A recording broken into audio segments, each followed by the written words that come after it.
Salut tout le monde, dans cette vidéo, on va voir des exercices de mise à niveau graphique qui concernent le chapitre guidage en rotation. Exercice numéro 1, compléter le montage du roulement 3. Pour le roulement 3, c'est un roulement à une rangée de billes à contact radial, type BC.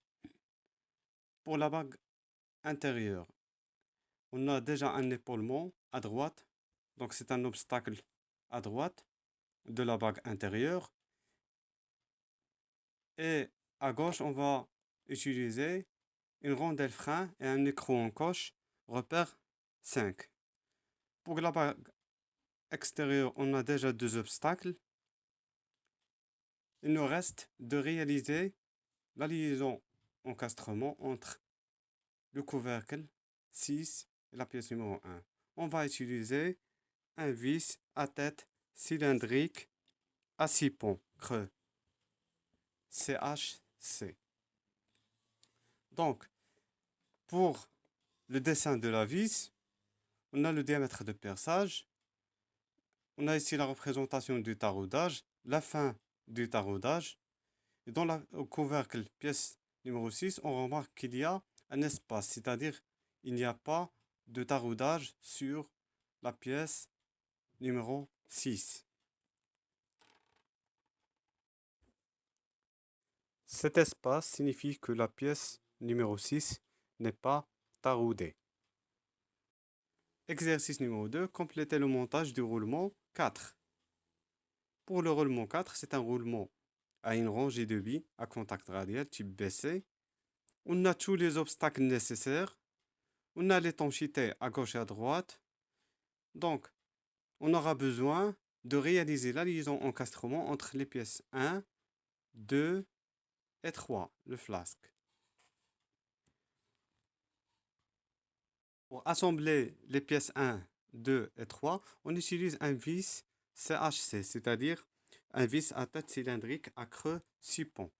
On remarque qu'il y a un taraudage sur la pièce numéro 2 et sur la pièce numéro 3 et la pièce numéro 1, on remarque qu'il y a un espace entre eux et la vis. Donc cet espace signifie qu'il n'y a pas de taraudage sur ces deux pièces. C'est juste un trou.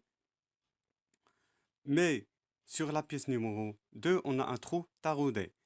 Pour la vis, on a ici la fin du filetage.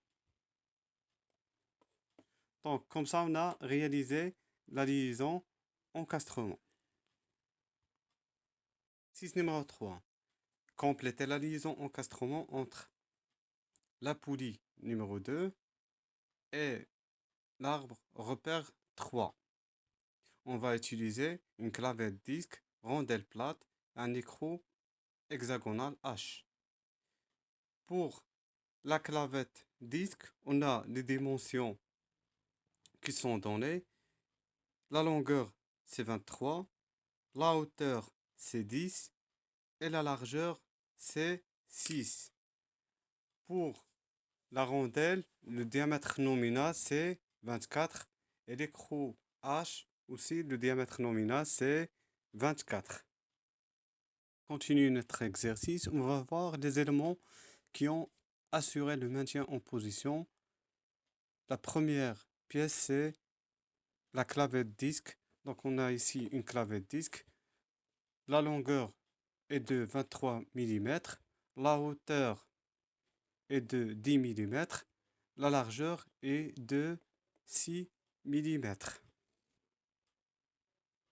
Pour la rondelle plate, on a un diamètre intérieur et un diamètre extérieur. Le diamètre intérieur, c'est le diamètre nominal.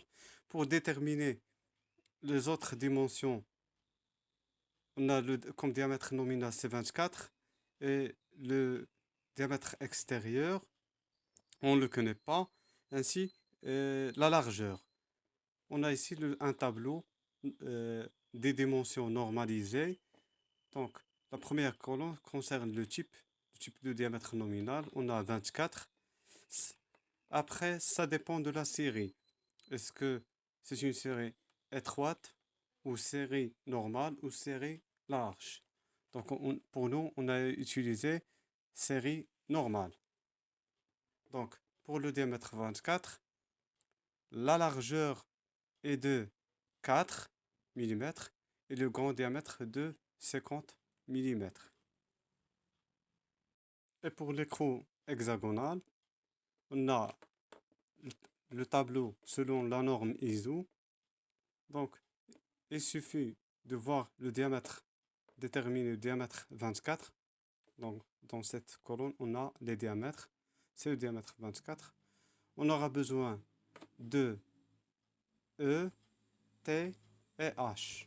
Donc, T est égal à 36, E est égal à 39,6 et H est égal à 21,5.